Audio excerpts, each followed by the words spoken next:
சம்பா ரவை உதிரி உதிரியாக செய்வதற்கு முதல்ல அடுப்பை பற்ற வச்சுட்டு வானல் வைக்கணும். வானல் நல்லா சூடாகணும்.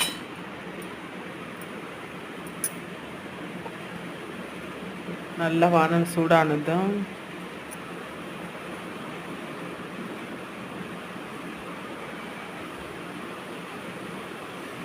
அதில் வானலில் 4 ஸ்பூன் எண்ணெய் விடணும்.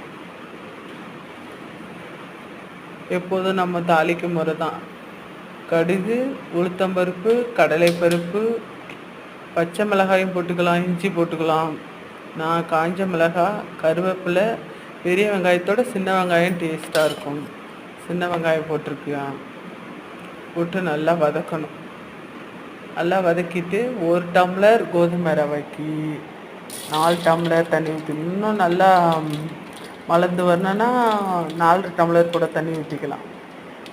கடுகு நல்லா காந்தாமலும் நல்லா வெடிச்சிருக்கணும்.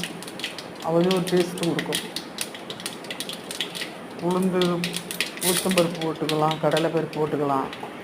அது அவங்கவுங்க இஷ்டம்தான். இதெல்லாம் போட்டு சாப்பிட்டா இன்னும் டேஸ்ட்டாக இருக்கும். சின்ன வெங்காயத்தை நைஸாக அறியாமல் அதை 2 பீஸாக நறுக்கி போட்டு வதக்கி சாப்பிட்டு பாருங்கள், சரி டேஸ்ட்டாக இருக்கும். உப்புமாவுக்கு 2 நிமிஷம் காஞ்ச மிளகாய் கிள்ளி போட்டுக்கணும். அது கொஞ்சம் கருப்பு நிறமாக வர வரைக்கும் கொஞ்சம் வதக்கணும். கருவேப்பிலை இருந்தால் கருவேப்பிலை போட்டுக்கலாம், இல்லைனாலும் பரவாயில்ல. மிளகாய் எப்பொழுதும் எண்ணெயில் போடும்போது கிள்ளி தான் போடணும். பச்சை மிளகாய் இருந்தாலும் சிவப்பு மிளகாய் இருந்தாலும் கிள்ளி போடணும். எல்லாம் தெரிச்சிடும்.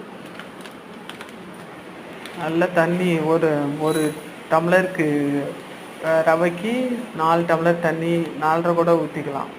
நல்லா கொதி வந்ததும் ரவையை ஒரே இடத்துல கொட்டாமல் அப்படியே தூவி சுற்றிடும் அப்படியே போடணும்.